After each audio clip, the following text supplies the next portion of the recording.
Hi, everyone. I'm Greg Lambert with the Geek in Review, and we have with us today Sam Moore from Legal Technology Hub.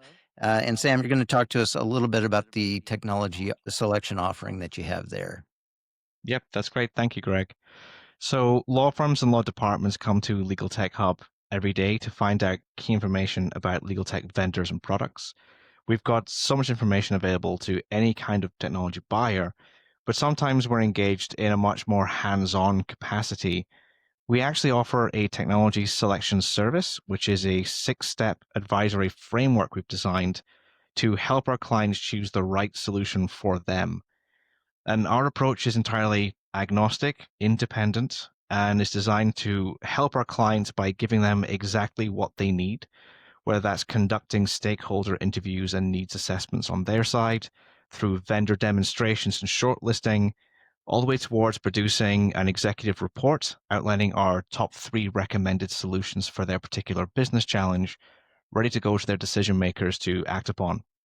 So if you have a technology selection project coming up, please go to legaltechnologyhub.com/advisory to learn how we can help. All right. Well, it sounds super useful. Thanks for putting a spotlight on that, Sam. Thank you.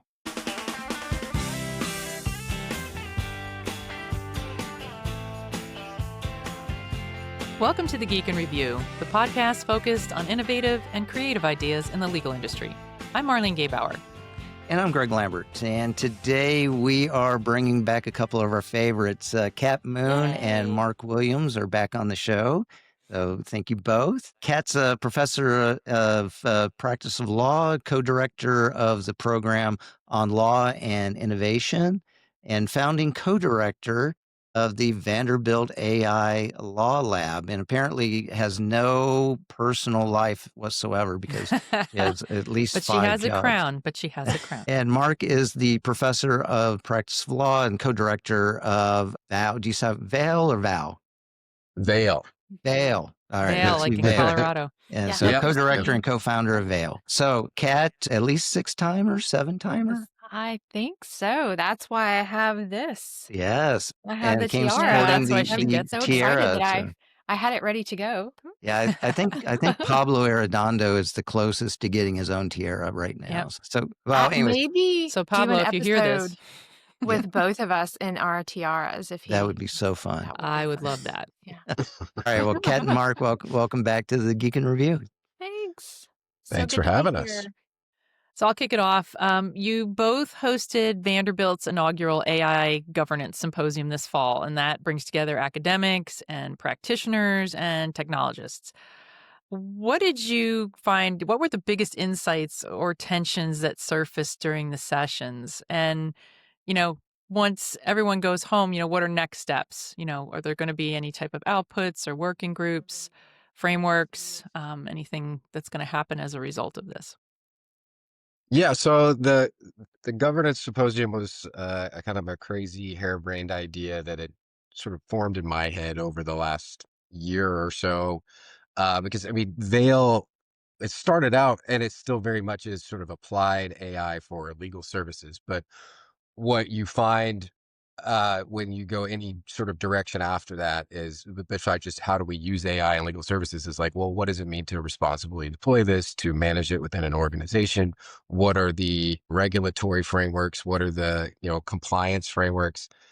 And it's just sort of this sort of thing in my head that like everybody means something different when they say governance, honestly. And we wanted to create an event that sort of represented all those various perspectives and definitions and put all those people in the same room, and to demonstrate just how truly interdisciplinary it is, was, or should be. And introducing that in a law school setting in a way that maybe is a little bit new. So we also co-organized this with a couple other folks here at the law school that I want to give credit to. So Assad Ramzalini, who is our director of AI policy at our Vanderbilt Policy Accelerator. He's a former Biden White House staffer in the OSTP. And then Sean Perryman, who was an alum of Vanderbilt Law School and came back and taught an AI governance course with me this fall, right around the same time. We decided to teach a short course and run a symposium in the same week. Because why not? Yeah. Yeah. Which I think when we do this again, we will probably maybe try to space those out a little bit. No, live and learn. Live and learn. Yeah, yeah. But we really just I wanted to represent all of those different perspectives in one room. So we had sessions on, thinking about building compliance and governance frameworks within a law firm, but also if you're in-house at a large corporation, thinking about we had people from large firms out of New York City. We had in-house counsel from HCA who do responsible AI, and we're talking about not quite. I was thankful we were able to do it for not quite AI 101, but maybe 102 or 103, where you could assume a little bit of information, but there was something for everybody in the room to learn a new topic in a new way. So talking about, if you're at an in-house counsel, what level of ownership should AI be on the board of directors? Do you need a task force? Does somebody on the board need to be, where does that sit within your legal team? So, discussions around that. Another really interesting one that we had was just around AI and energy and governance and policy around energy use, especially with data centers, which is a very different discussion than the one on AI 101 for compliance within a law firm, but also related. And it was interesting because when we first were coming up with that topic, like in late spring, early summer, I kind of had to make the case for why AI and energy use would be an interesting topic for a governance symposium. But by the time we launched the symposium, like I didn't have to make that case at all because, local elections were being decided by, candidates running as either I'm the AI, I'm the anti-data center candidate or I'm the pro-data center candidate. And just defining what everybody meant by that, there was just a lot more awareness about what those things meant. Um, so we just had a variety of different topics and people there, and you all got to go to TLTF. I did not this year, but one of the best things I like about TLTF was the sort of 15-20 minute breaks in between where everybody gets to talk to each other and make connections. And I very deliberately spaced out the sessions Okay. to sort of have those kind of conversations and accidental, so we had, federal judges from the Middle District of Tennessee talking with Biden White House staffers, talking with, other professors at Vanderbilt Law School, and I just had a meeting this week where like several research projects had sort of bounced out of those sessions where, sort of these happy accidents that I was sort of hoping would be coming forward. Uh, so it really was just my attempt to put my arms around what we all mean when we say governance and to sort of lay bare that like we all mean very different things and adding some definitions to that. And so we will be definitely we got enough momentum out of that to do another one next year at some point. Still figuring out what the topics will be. And then also starting to expand our coursework. I think we did a short course this fall. We'll definitely be running those again, but also making connections. So just make the law school and Vanderbilt in general being seen as a place where governing AI systems, thinking holistically about it, putting our law students in the same room as computer science students, and making them sort of have a common language of what we all mean when we're trying to translate these things is something we're all going to be doing going forward, and just sort of laying the groundwork for that. Kat, anything to add to that? This was Mark's brainchild and masterpiece, and I did attend.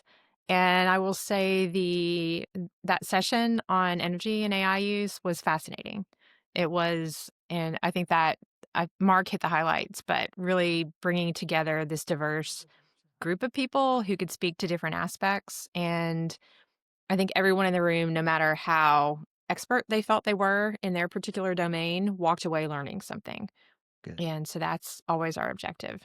Yeah, it was interesting. I was in an energy practice group meeting yesterday, and data centers are like the huge topic, especially here in Texas. And I mean, they were literally going, this is such an energy issue and such legal issues around the energy policy, access, how they're going to set up. A lot of these data centers are thinking that they're just going to be self-sufficient in their energy. They're going to build on site. So going to be interesting to see how that goes and just the governance over those kinds of policies. So Yeah, well, it was just when I first brought this up, it was a very niche sort of wonk issue, and one of the things that we talked about in our governance course, which is around the same time, is my co-teacher Sean Perry put on this. I think it was in Virginia where there are a ton of data centers, but a 6 o'clock news reel of put it talking about AI, energy use, and data centers, and his point was that this is now like my mom knows about this kind of issue, right? Which is different than a policy wonk issue. Like this is something that your parents might ask you about, where it's something that elections are going to be decided on, especially as the midterms are coming.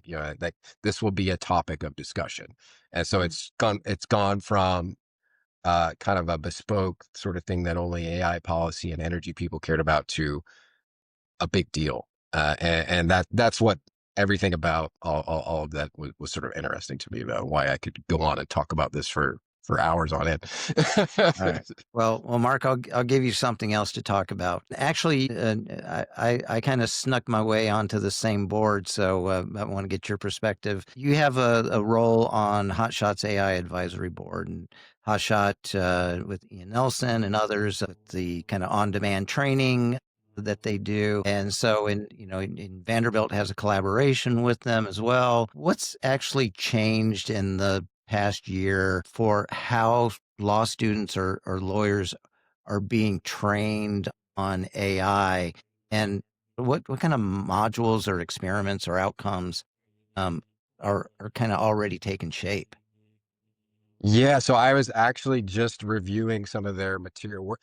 Part of the things the board I've got does to is with review it too because it's due yeah, tomorrow. yeah. So, and I was really the one I was reviewing today was is business development kind of stuff, which was fascinating for me because, well, I mean, Kat, you teach a whole course on law as a business. I have always taught in non-AI courses competitive intelligence and business development and a variety of skills-based courses that I've done, but to like turn that into a generative AI kind of thing was a really useful exercise for me. And I think the thing that I like about that and sort of the expectations is moving beyond just chat, one shot, using it for legal research, is tapping into the more dynamic aspects of like, especially generative AI, bolted onto good like financial services and business data resources. It's, of course, competitive intelligence or business development is a extremely useful case for this kind of tools that may not, especially for law students who have not necessarily been exposed to that right away, to wrap their brain around. It's like you don't just have to use this to search Westlaw. Like it's way more dynamic than that. So that is, I was really because all of the sort of use cases I've seen so far with Hotshot have been kind of around that they were moving it beyond the one-on-one. The one-on-one stuff is there, but you can move it into other things as well. As far as like expectations, I would say over the last 2 years, what I've noticed is the students are a little bit, well, I guess the future is here, but unevenly distributed. So not, I've noticed more students come back now. I think I mentioned to you, Greg, I had somebody who was in your office, your Houston office that took my class, who have gone through some kind of formal summer training now. Like this last year, I noticed that more than in years before, where we were only really talking about it abstractly, where now they've come back with some experience. They've used a legal bespoke tool. They've used Harvey, or at least they know to ask about Harvey. Like I've never experienced students come back and ask about a specific legal tool like they did this summer. It's like either asking if we had Harvey or they had used it before. Now that doesn't mean that everybody knows what to do with it. My sense is that they come back is that the firms were still figuring out what exactly they were supposed to be doing with No, we got it all figured out. Yeah. Yeah. So Totally clear roadmap. Yeah, yeah, absolutely. yeah. So I would say it is all far from settled, but I did notice that the conversation is at least taking place more and more is when I have you have that first class when they come back for summers. I ask them, like, where did you go this summer and what was your experience? And the answers have definitely matured over time. It seems of what the firms were comfortable allowing them to do, to play around with, to experiment with. Whereas, this time 2 years ago, even last year, I would say it was still much more risk averse, that there was much more of an expectation. Uh, and part of that is because, I mean, as you know, whether Westlaw or Lexis, like, it's no longer this side choice of I'm going to go over here and use generative AI, and then I'm going to go back and do this other thing. Whereas like Westlaw now, like the platform is just generative AI, so there's no choice to be made. Like you're going to be using it no matter what, which kind of reminds me a lot about you know 10 years ago when natural language processing, whenever all those systems made the Google interface kind of the central feature. Like that was a big deal, right? You could no longer just choose to go off and do your own little bespoke thing. The decision was being made for you. So that's I've noticed the discussion has changed too, where it's not this optional thing. It's now just infused in everything, and even if you don't know how to use it, guess what? You're using it. So Yeah. that's what I've seen so far. And Kat, I'd be remiss to not have you in front of me and ask this question. I know that Vanderbilt was pretty advanced in pushing the AI curriculum, of pushing it to get into the non-AI class, just the generic classes as well. But as the recipient of law students that are coming in for summer associates, the past couple of years, we've gotten a group that's been a little gun shy, because I think a lot of the schools are really, kind of telling them don't use it because it's an ethics violation to use it. And then they come here and we expect them to be, essentially Very ready to proficient. go and telling us what it Yeah. is they're doing. Now this year, I will say it was a lot better, and especially our fall associates that came in, they had real strategies that they used AI to help them with their studies, with the billing to prepare. And in fact, our managing partner just touts the story about one of the fall associates told him that she uses Notebook LM, and she takes like all the assignments and she puts it into Notebook LM, and then it creates quizzes for her, and she can then review the work, and it better prepares her for it. So, are you seeing it, especially at like the peer institutions? Are you seeing this loosening of AI as an ethics violation, and you shouldn't use it? Or are you seeing the regular professors being a little bit more open to using it? So I can share a couple of observations. I do think that there is a broader attempt to embrace the technology across legal education, right? I do think that that is still probably not evenly distributed. I think a fundamental challenge we have, so Mark and I both have been teaching in the innovation and technology space the entire time we've been at Vanderbilt. And so for me, that's 8 years and 8.5 now. And throughout that time, even though Vanderbilt has embraced it and we've had incredible support from our dean and the faculty, what we do has been on the side, right? It's been a add-on thing that happens around the edges. And my observation is that legal education is continuing its embrace of generative AI in that same way for the most part. Of course, you are seeing some schools that are providing some mandatory training. And I know some are partnering with Hotshot, for example. So all students are taking some kind of, entry level something to get up to speed. What doesn't seem to be happening, or at least if it is, folks aren't talking about it, so I'm assuming it's probably not happening, is a real consistency and embrace of a central policy that really gives students guidance and confidence, right? And I'm not speaking about any particular institution when I say this. I'm speaking just kind of about legal education writ large. I do understand that the ABA has recently required syllabi to address the use of general AI in a given course. And I think it really comes down to approaching this very simply. And so maybe one reason there hasn't been a more kind of consistent and broad approach is that folks have been thinking about it too much, too hard, making it too hard, too complicated, right?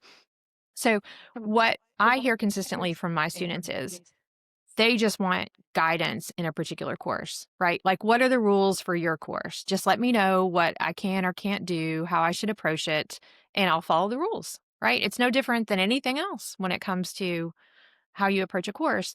And so I think that puts the onus back on professors to understand if and how they want to integrate and deal with the technology in their course. And I think it remains completely up to the individual person if they're going to integrate it or not, right? This isn't mandatory. I don't think it should be mandatory. I think there is room for continuing to teach in ways that do not force the integration of this or any other technology. But students are so much more confident and I would say competent when they just have some basic guidance. It's really that simple. So that's kind of my big observation about that. And turning it into some kind of honor code violation issue, that's the fear, right? I think that's what you were seeing. Students arriving like, I don't want to touch it because at my school, that's an honor code violation. Yeah, yeah. And I I don't will think that's will say helpful.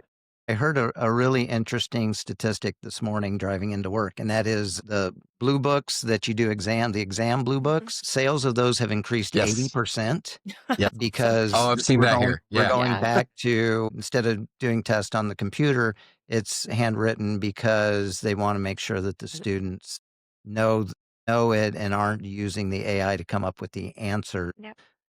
But we're rather using it as an assistant throughout the learning process, but not as the final result. So good for the Blue Book company. It's giving me that's Yeah. giving me flashbacks. Yeah. Yeah, a little bit of PTSD there, but yeah. So, Kat, I want to focus on something else that's going on. You launched the inaugural Women Plus AI 1.0 Summit last year in February, and you're gearing up for 2.0 this February. So, and I'm excited about this because I think I've decided I'm going to treat myself and go. So, So glad. um, why is it important to have, a women-focused AI summit? And what are like the top 3 practical lessons that, you're carrying forward from last year? How are they shaping what you're going to do in terms of format and content for this summit? Thank you for asking about it, and I'm so excited you're going to join us. I was very excited when I saw your name roll in on the registration list. Um, so for a little bit of context, very quickly, the entire initiative, right? It's really become an initiative. And so Women in AI call it WAY for short. It is the way. So it happened 100% because I was on LinkedIn in my feed this time last year and seeing, things popping into my email inbox. And it was one thing after another.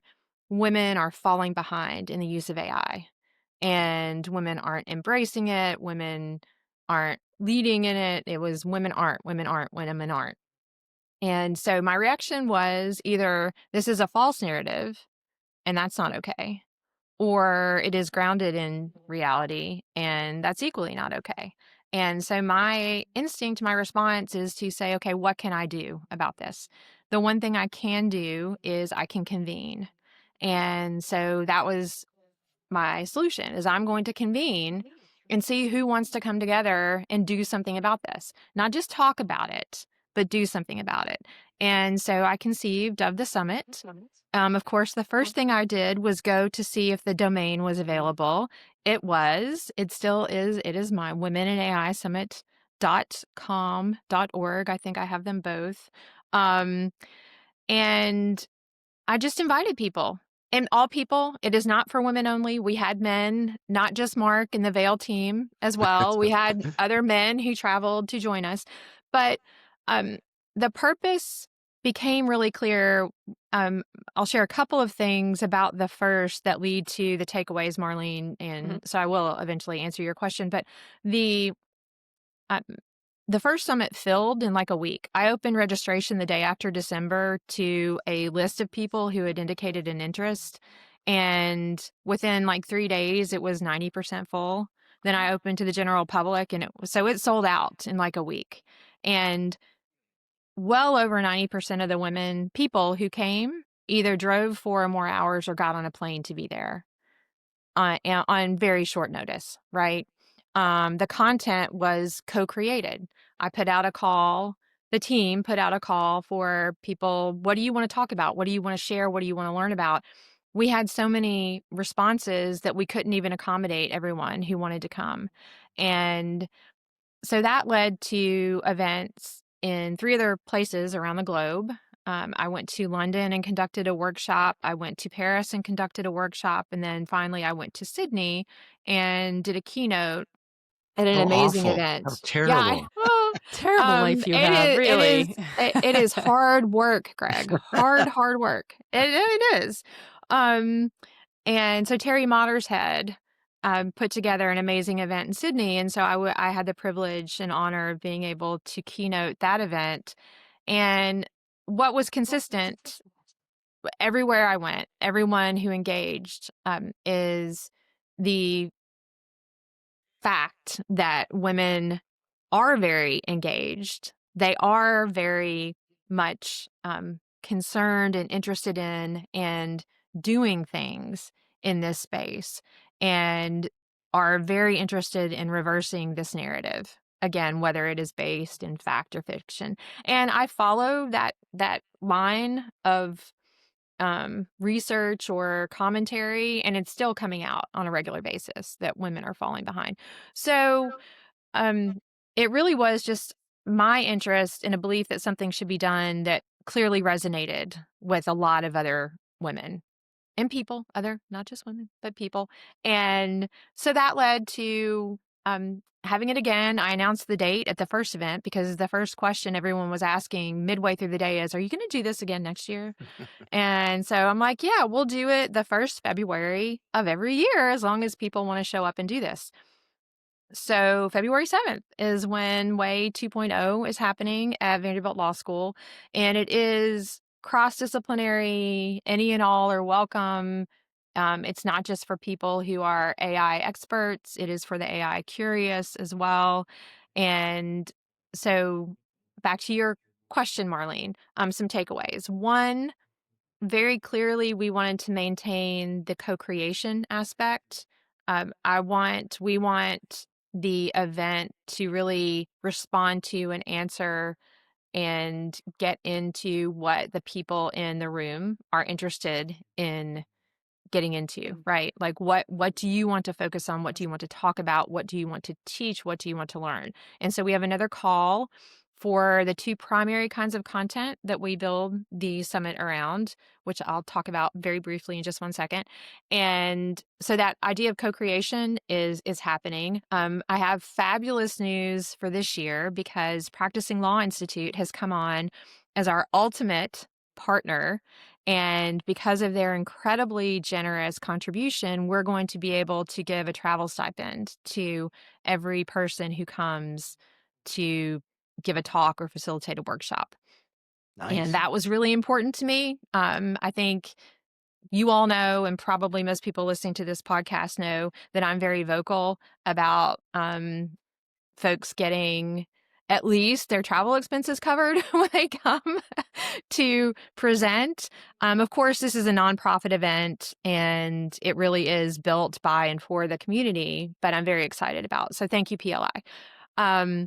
So the content, let me talk about that really quickly. There are 2 primary pieces, and this really was just an experiment last year, and we got incredibly positive feedback on it. So the morning is engaged in a series of what we call ACE talks, and ACE is an acronym for action, community, and empowerment. So our objective really is for everything that comes out of the summit for us to be prepared for action, for us to build a community around this, and for everyone to be finding ways to empower themselves and others through coming together in this way.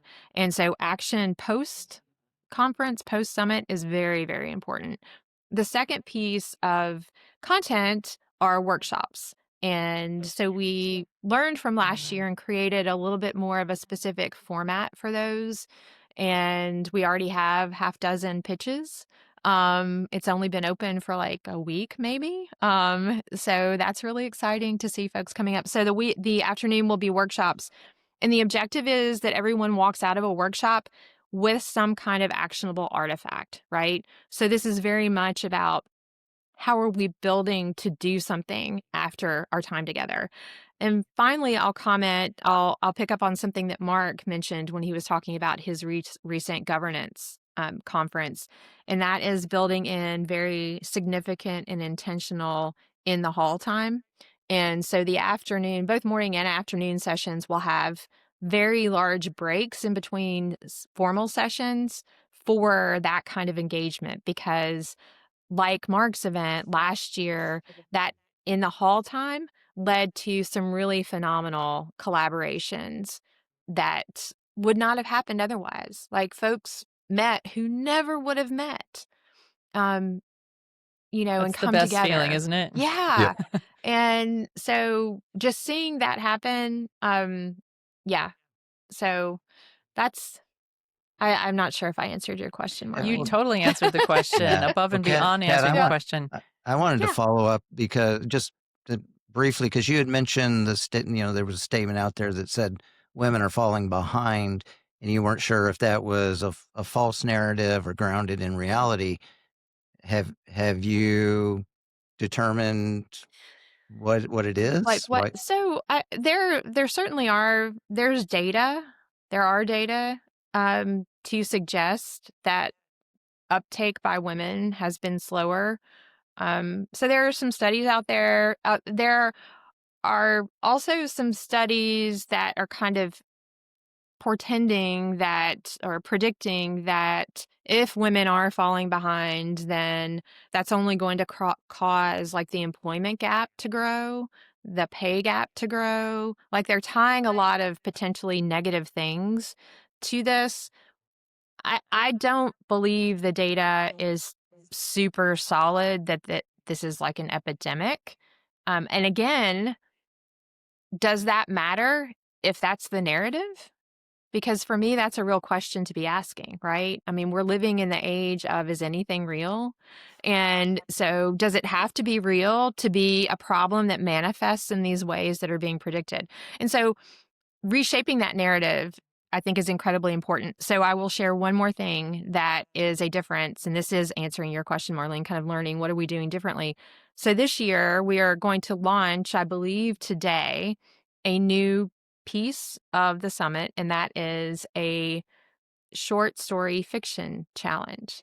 And so we are issuing a call for people to write a short story, either totally human written or collaborating with AI, with certain kind of parameters around that.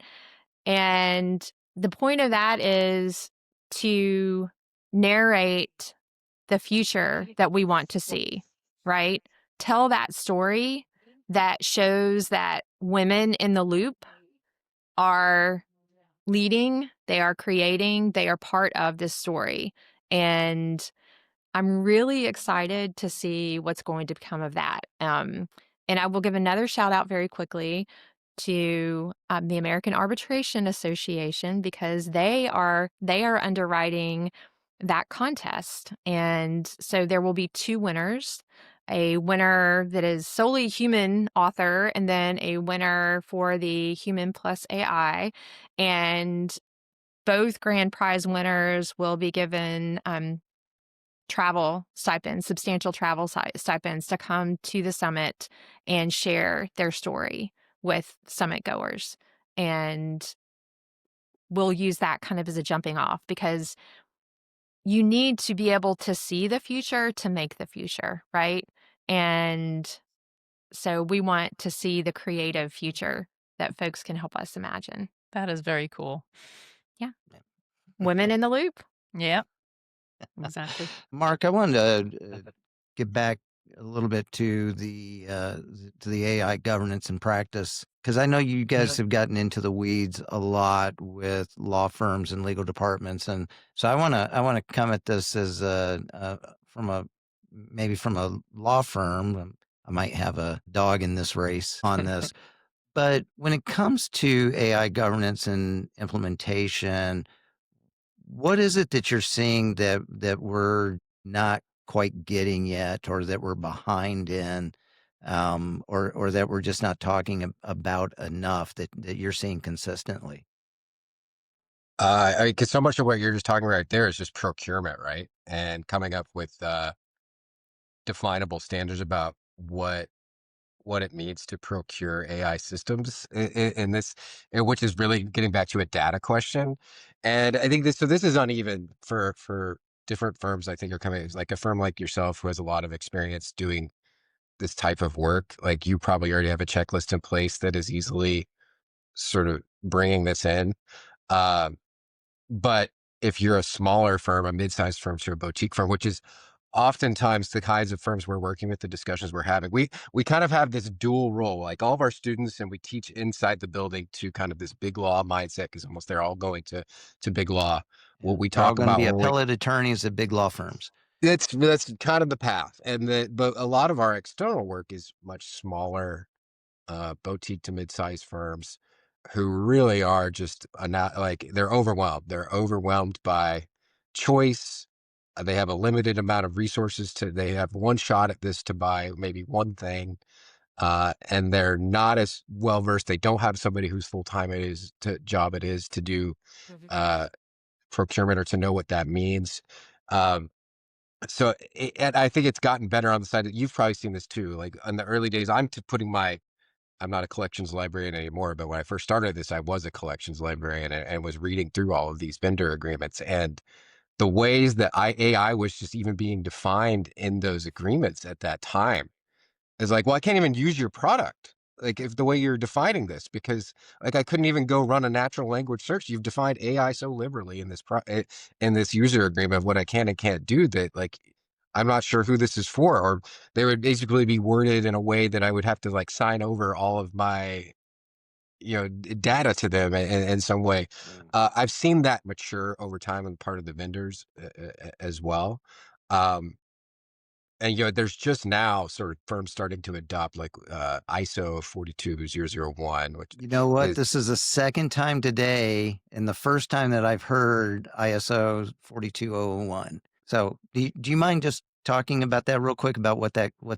yeah. Oh, I mean, so especially if you think about it from like the data security, cybersecurity side, there are ISO standards or SOC 2 standards or sort of checklists that you can look for that says, yeah, I as a vendor have gone through this level of sort of protocol, and it sort of lays out what certain things that you hit about the way you know govern, manage, deploy AI. Same thing as that you would do with data. It's kind of a shorthand for companies to say if you've achieved this level of certification, like you can be thought of as being a mature handler of this. Um, it's still a very new area, Yeah, but that's probably the best default standard just that's when out I think there. I've got it all figured out, Yeah, yeah. something else happens. I mean, and as you also know, like it's the same thing with data privacy and security too. Like it's a good floor, but it doesn't necessarily the ceiling of. And particularly with AI, what you find is a lot of the best standards and the ways that we talk about it, whether it's public law standards or whether it's these private standards, is they're really geared towards an older, like mature version of machine learning and narrower deterministic AI systems. They weren't written like, especially like you look at the EU AI Act, like generative AI was this massive inconvenience to that law because they were about ready to ship that thing out the door with ChatGPT happened. They really weren't thinking about these general purpose systems when they originally designed these things, and a lot of the uh, state and local laws are kind of geared that way too. Um, so it becomes this goes from this abstract exercise, but particularly in legal, some of these laws, if you wanted to read them liberally a certain way, like, and wait a second, am I going to be the deployer of a high risk AI system that is engaged in legal decision making.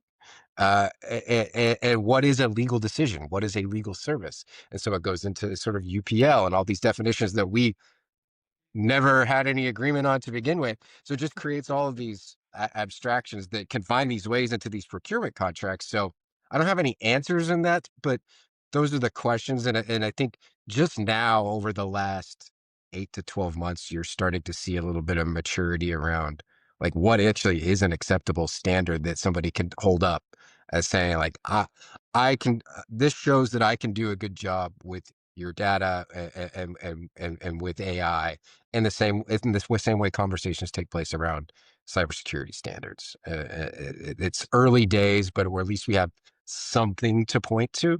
I don't know. I guess what's been your experience? You see these things as well. Well, luckily, as the host of the podcast, I don't have to answer questions. Well, I was Um, actually. Oh, go ahead, Greg. Sorry. No, go ahead, Marlene. You probably have a better angle on this than I was going do. to ask a question. I was going to ask a question.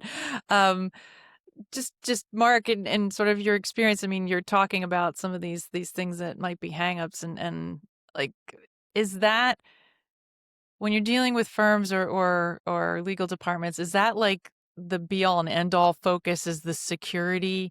And how badly is that holding things up? Yeah, that's more it, I think, right now, especially with kind of the long tail of the legal services industry that we often sort of interact with. When we do engagements with firms, it's these smaller boutique firms, and they just need help making sense of that when that legal tech hub market map that goes up and there's like 700 different logos on it. We need a framework for decision making about which one of these are worth our time and worth the most bang for our buck. We have a limited amount of budget. We have a limited amount of time to get buy-in. How do we develop a framework to narrow down that market map into something that is actionable for us that we're going to get some ROI out of?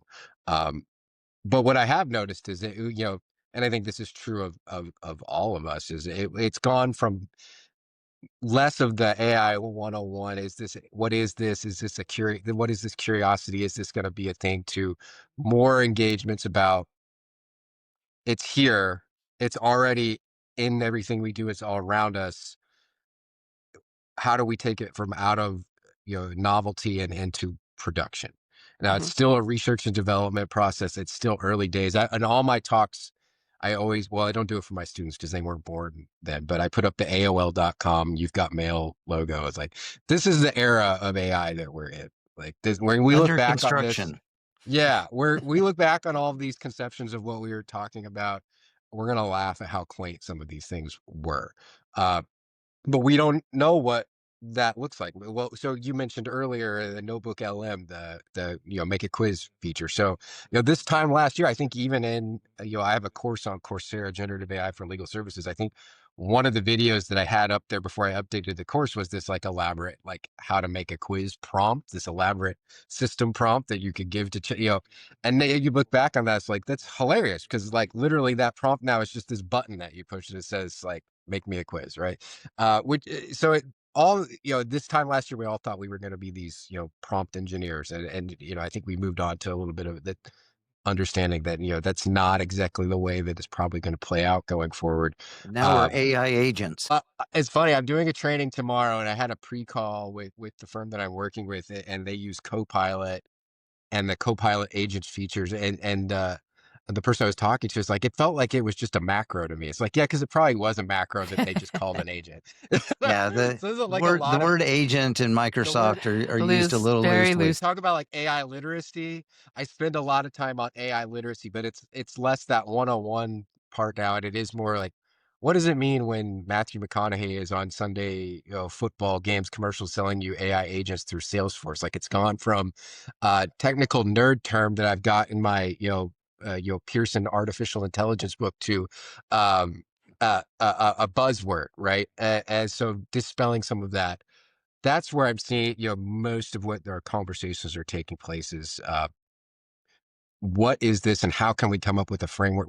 I can't decide for a firm like what of the 700 products on the market map that they should choose, but we can help guide that in a way is like, here are your options, here are the ranges, like what's everybody's comfortability, what are your use cases, and where might you go to frame that decision?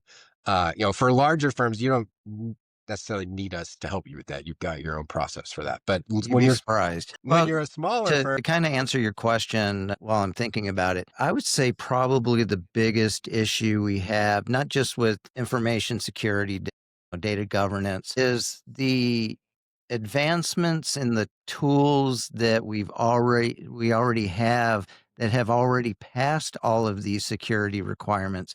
It's like every week there's a shift in what exactly these tools do. And so, now the big thing with like Legora and Harvey is this external collaboration with clients and others. Well, that was not something that cleared the agreed to. security muster, right? no, no. And this is like a weekly event that there's new things within existing products that, it's not like we're buying this, it's being introduced. And sometimes we don't even know it's being introduced until it's already, Yes. it may be a month ago. And Well, so, I yeah, I thought would of say even that's one of the biggest things we struggle with is just keeping on top of what we have, let alone trying to figure out what we don't have. Well, Harvey alone, just like, they introduced a deep research tool. That deep research tool, like, goes, like, it searches the internet, right? So a lot of, the in-house, like, bespoke sort of tools that, like, the whole reason you bought them is because they were a closed universe and kept them in house. And that's what you contracted for. Then all of a sudden, like, the press of a button, you're in the outside world. Yeah. So And yeah, like I'll it's add a couple things to that. Like, and it's more like once you get it, then what are the challenges? And I will say like information literacy and the literacy is a big challenge. Getting people to understand what the tools do and don't do, and what you should use and not use depending on what you're trying to do. And the other thing is, the the complexity and broadness of requirements and like outside counsel guidelines and engagement letters. That is a huge challenge because that just sort of impedes. You have to check that every time, make sure like, okay, if it's a client that says, yeah, go for it, that's great. But, I can imagine that's probably not the norm, that it's sort of yes, but, and, contact us. And so then that conversation has to happen each time. Maybe consent has to happen each time. And that definitely is, slows things down. well, we've had discussions with some of our my class, so we would have a session called AI in the Wild, where we'd bring in various practitioners, but they would be describing situations where like larger institutional clients come in with their own sort of AI preferences. So like, we will work with this tool. If you would like to continue, like, this is where we will be operating. Which, not everybody is going to have the leverage to do that. But if you're a large Yeah. institutional client, like, We all okay, know well, I who guess they are. yeah, Well, I was going to say, I think clients have been doing that forever. right. Right. So whether it's like we have our portal that we want you to use for document, whatever it is, right? So I think this takes it to a new level. So a couple of responses to Marlene, you were talking about just basic AI literacy. I don't think I said that the entire theme of the Women in AI Summit 2.0 is AI literacy. So shout out to anyone out there who is interested in really, getting your head around what that means for your work, for your discipline, for your industry. Come and engage in that conversation and action. Uh, Another thought that occurred too, with respect to just the rapid rate of change and constantly new features being rolled out and not even knowing what those features might be and how they challenge these pre-existing relationships and that impact. I think everything we're seeing just is pointing in the direction that we're going to have to figure out different ways of working with each other, right? like the existing systems. I know everyone likes to say, like, initially everyone pointed to our existing ethics rules and said, oh, well, our existing ethics rules can handle this just fine, right? Let's just point to the rules that already exist and figure out how this fits.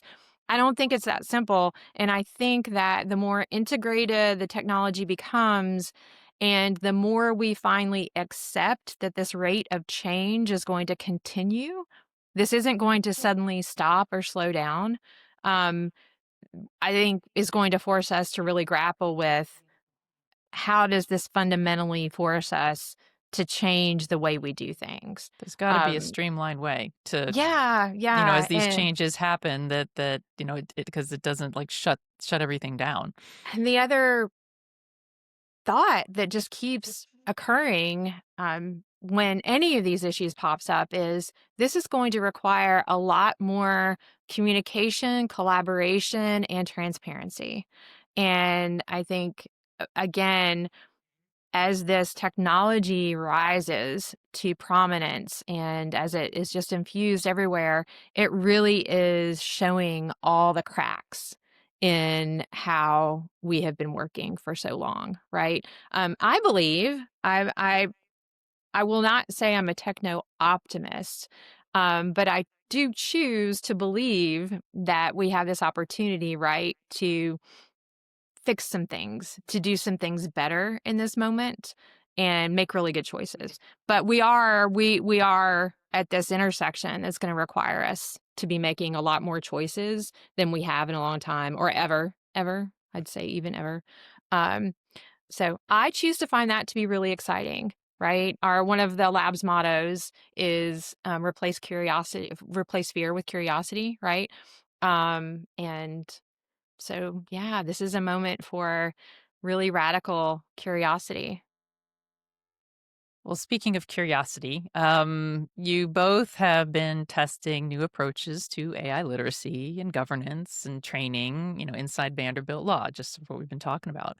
Um, but I'm very curious what has worked. What things have you done that have worked, and also what hasn't worked, and how based on that learning opportunity, how are you doubling down for the next academic cycle? The what worked and what hasn't worked is just they're kind of related. And as when we first started, like Greg, you came and talked at our first AI and legal practice And that because like definitely didn't work. that didn't work. No, It was well, it did awesome. work, but Yeah, let me apologize now. but I think about our limitations we had then versus we had now. We just didn't have everything was kind of theory. We didn't have of a lot of tools to show them outside of regular old chat GPT. Whereas like the academic market for getting these tools in the hands of students and letting them safely experiment with them, safely fail with them, uh, just in the last year, we've been able to open that up so much more. So we've been able to make it much more concrete and really show them like this is the actual tool that you will have and the training that you will get when you are in your firm. Whereas, the first year we were doing the best we could and we did a great job, but it could only take it so far when, I couldn't even get Harvey on the phone. And, now they given us to us, now they were, everybody's throwing these tools at us. So I think that was a big part of it was change. And what's been successful is with the help of our other Vail collaborators too, Emily Pavulari and Kyle Turner, we have a team, a very experienced team who knows how to intake these new tools, how to frame them in the right way, how to deploy them throughout an institution, and particularly with our students, and developing the right measurables and experiments for them to get some experience on. Um, that was not clear cut when we first started how exactly to do that best. One, because we didn't have access to the things we needed just because of out of practicality, and that some of them didn't exist yet. And so we had to do some experimentation with that. And now I think we are really kind of a well-oiled machine on how to intake, deploy, track, measure, and iterate now in a way that it took a little learning, but I think we're kind of a mature group now when it comes to doing that. Mhm. So I'll add, I agree with Mark completely, and huge shout out to Emily and Kyle because they are tremendous members of the Veil team. I believe one of our superpowers is the fact that we've had the program on law and innovation since 2016. And so rolling out the lab was an iteration already on something we were already doing. So I think I know we were ahead of the curve because of that. And having that foundation, having that support has made it a lot easier for us to move very quickly with our experimentation. We certainly are learning some things that I know work are the foundation of everything that Mark just described. And that really is our belief that the mindsets are the foundation before you layer any technology or anything else on top of it. How are you approaching this work? How are we approaching how we design what the lab is going to do, what the curriculum is going to do? How do we approach, getting the students, giving them the foundation that they need, and it all comes down to mindsets. And so that has really been affirmed, that we've been able to move quickly, to be agile, to be responsive, to be iterative. And so that's very, very affirmative. I think one thing we've learned early on, we're like, we're going to build stuff. We're going to, we're a lab, and that means you build stuff. Yes and no. So I think one thing we've learned is that it is very hard to build, deploy, and maintain something. And that because of the nature of the institution in which we work and our primary mission, which is to educate the students in the building and then outward the profession as a whole with respect to this technology, we are primarily a learning lab, right? A learning and teaching lab. That it is not really practical to think that we're going to spin up, the next Harvey for access to justice, for example, as much as we would love to do that kind of work. And not to say that there isn't a role for a law school lab to do something like that. You can look at Suffolk. They've been building and shipping products, but they have a structure that's designed to support that, right? And so I think us figuring out where are our superpowers, what can we do, and build from there has been a big part of our lesson. So what we do is we partner with organizations who want to build, and we contribute our expertise and the technological resources we have through Vanderbilt to build with others instead of being the institution, the entity that builds the thing, right? Combining Because superpowers. yes, and I know you all understand, and probably everyone listening to this podcast understands that it is one thing to build something and launch it and put it out into the world. It is a completely different thing to maintain the right to Yes, maintain a that's thing you've the rub. built. And that is hard and expensive, even still now, right? It is becoming easier and easier to launch the thing. But maintaining it and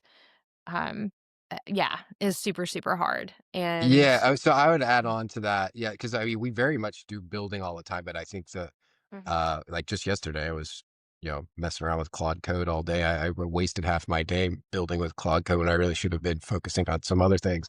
But, so we still, because we do have a lot of projects where we build, but I think our mindset about that is exactly what Kat said: building as a vehicle for learning, as a vehicle for putting students in the room from different backgrounds, so Mhm. law backgrounds, data science backgrounds, computer science backgrounds, Mhm. and forcing them to work on projects together and develop a common language.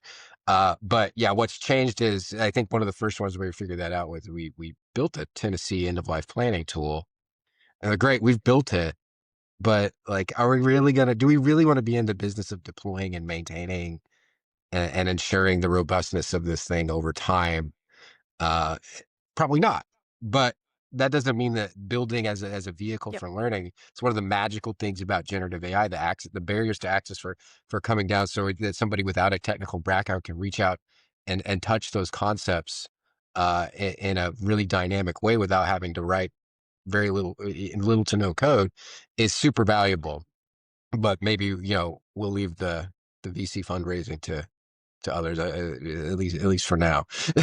I know there seems to be a lot of money out there. Grab it now. I know. Well, I'll add really quickly. So I do want to point out that Mark has collaborated with our Data Science Institute to build some things, right? You have your AI regulatory tracker, like the lab is creating things that really fall within our remit and are things that are maintainable, I guess. Yeah. And when we're working with students to build what we're calling the list. So it's going to be a curated, interactive, of course, Gen AI powered repository for learning resources about generative AI. So if you need to get, a practice group up to speed, then you can send them to the list and they can complete this interactive interview and end up with a playlist for learning about generative AI. And that is going to be a tool. It's in production now. Students they're curating the content and we're going to build the tool. And so something like that, we feel comfortable kind of getting our hands around and using its primarily a learning vehicle. But it also is squarely within our mission. And I think that the tools that Mark has been working on fall within that remit as well. So that's definitely part of the lesson, right? What are the things we can do that really leverage our superpowers? That extend what we have kind of out into the world. How can we help? Yeah. Well, Kat, that leads right into my next question before we get to the crystal ball question. And we've been asking our guests recently for this. What is some resources, like one or two resources that you go to help you keep up with this, constant shifting of everything that's going on in legal and AI? Kat, you want to start? So probably like many folks, I have different little, I guess now we would call them agents out in the world working for me, right? I have Claude doing something, I have Gemini doing something, I have ChatGPT doing something to go scan the environment and bring things back to me on a regular basis. So certainly that I'm using the tools themselves to kind of harvest. I still love a good email newsletter. So I have a number of email newsletters that land in my inbox. And I will say I most enjoy and get the most out of those um, resources that are not legal specific, right?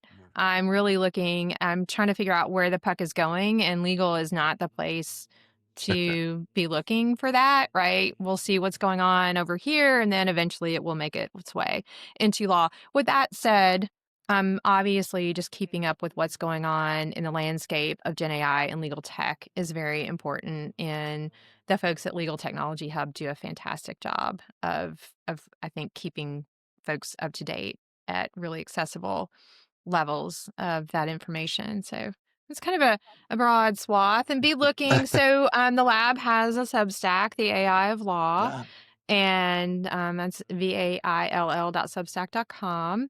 And so we share through that as well. We recently got a shout out on the Tax Prof blog. Nice.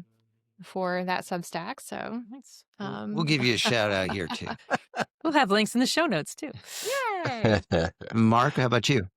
Yeah, I think similar to Kat, like I'll talk more about the non legal ones, because the legal ones I think we can guess and um but one I do like a lot is the information, which is a really good sort of business of legal tech. It's a subscription service, but we have it through the law school. Great sort of inside baseball. And then I have way too many Substacks on AI. Is the answer. We have Understanding AI by Timothy Lee. Ethan Mollick Substack, obviously. Semi-analysis, which is like really nerdy, deep cut semiconductor, computer chips. I've been radicalized. I read Chip Wars a couple of years ago, and now I just see the entire world through the entire world order through the prism semiconductor and computer chips. So that's why, like, I really, even in my classes, like, when we talk about AI, we talk about the whole stack, like from the application layer all the way down to semiconductors and you know TSMC and NVIDIA. Like, these things are all related. Um, and then a lot of podcasts as well. I'm a big AI podcast person. So shout out to my friend Kevin Frazier, his podcast Scaling Laws. This podcast, uh, uh, the Dwarkish podcast, which is really like deep level AI nerdery. So I'm really kind of in the weeds, and then I kind of bring it back. It's kind of like an accordion. Like, I go really broad, and then I come really back. But it's all yeah. I probably have too many things that I'm consuming, because it's as they say with models, you can overfit to your training data. I feel like sometimes my brain is maybe overfit to AI training data a little bit. So maybe I gotta diversify. I don't know. All right, well, let's put all of the learning you guys are gathering from these great resources to the test. So, in the next few years, we're looking at our crystal ball question. I know you guys are familiar with that. How are law schools going to prepare students for the transition to practice? Is there going to be more blended technology? And what do you think firms are going to be wanting? Because honestly, I'm very curious as to what firms are going to be wanting myself. Kat, I'll let you go first. So I'm going to talk about the future I want to see. I really believe this is, again, a moment to do some things better when we think about how legal education is preparing lawyers for the time in which they're entering. And this invites radical collaboration, right? So it's not just firms sitting over here demanding something from legal educators. And it's not legal educators saying, this is what we're willing to do. The rest is up to you, right? And that's kind of where we've been. Um, We're not a trade school. We're a it profession. is, and the beauty of it is we don't have to be, right? That's not, I think we've been focused on the wrong things. And so this is an amazing opportunity as the practice is figuring out, what do we really need from a human lawyer going forward, right? There are a lot of unanswered questions there. So that's going to shift. And as legal education is figuring out, what are we best prepared and suited to provide, and what do we need to change?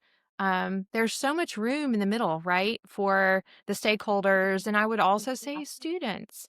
So often they seem kind of left out of these conversations, and even though they're the ones, right, paying these enormous tuition bills. So remaining optimistic. I think this is an incredible opportunity for the stakeholders to come together and really co-create what the future of legal education is going to look like. I don't know what that is. I don't think anyone, but I also believe we are kind of entering this era of iteration that's going to apply to legal education as well, right? We can't be the one sort of static silo in this dynamic, right, environment that we're in. We don't want to be, I don't think so. Okay, Mark. Yeah, well, I always say this, like, if we wouldn't have to have a lab if we knew the answer to some of these questions. I've been encouraged. I have the luxury of teaching an AI class that second and third year law students choose to be in, so they're coming at it from a self-selecting sort of mindset. But the degree to which they are hyper vigilant and aware of their own learning and protective of their own learning, and not and being aware of cognitive offload, and like, what things do I need to like sit with and suck at for a while in order to master this learning curve, so that I can then take that and use AI with it later when I actually know what I'm doing. I don't say that, I'm certain that shortcuts are being done as well, but I've been encouraged the level of thoughtfulness that I've seen from my students in that, well, because the thing that's interesting to me is whether it's taking place outside of law school that directly impacts it is that, we are messing with that guild model of knowledge work, and we are taking away a lot of those foundational sort of bricklaying skills that, used to be done by first and second year associates. That's increasingly getting commoditized and being shrunk down to zero. Uh, what do we do to get those students up to that level of skill? At the same time, when they're asked to make decisions on what their career path is going to be before their, first wave of first semester exam grades are out, like the pressures for them to decide what they want to do and what they want to specialize in are happening sooner. So they're facing that. They're facing this, sort of really transitional shift and platform of a technology and the way it's being diffused. So they've got that. And then I think for the first time, in a very real way, we're seeing, the ownership rules, the law firm model is potentially changed. Like even here in Tennessee, we're having some discussions about, alternative ownership and different, private equity is kind of starting to knock on the door. We're seeing AI first law firms starting to pop up. What does that mean? How does skill building play into that? So I don't have any answers, but I think those are the questions we're going to be asking and things we're going to be thinking. And so a lot of those are external to legal education, but they are directly beaming down onto it and going to be shaping how we think about it. So yeah, those are the challenges. And again, we wouldn't have to have a lab if we knew all the answers to those, but those are the things we're at least talking about. And I hope we're forcing those discussions in a more direct way throughout the way we educate our law students, I would say. It's just good job security for the folks at the lab. Oh, yeah. Yeah. All right. Look, Well, everything is going to be a lab at some point. Like Yeah. like that's right. So, and I sadly had to remove the tiara. I think I need a larger size. You've gotten smarter since we gave it to you. Yeah, stretch it a little bit. So pretty. Anyhow, sorry. Well, thanks for wearing it. Mark Williams and Kat Moon from Vanderbilt, thank you very much for coming back on the show. It's always a pleasure to talk to you guys. Yeah, thank you Thank both. you for Thank you having for us. having us. And of course, thanks to all of you, our listeners, for taking the time to listen to the Geek in Review podcast. If you enjoyed the show, share it with a colleague. We'd love to hear from you, so reach out to us on LinkedIn and Blue Sky. And Kat and Mark, if is there any particular place that you would point listeners to if they want to learn more about what you guys are doing? So we have a website, ailawlab.org, and we have the Substack, vaill.substack.com, and we'll share links to those in the show notes. Great. And as always, the music you hear is from Jerry David DeSica. Thank you very much, Jerry. All right. Thanks, everyone. Thank you. Bye.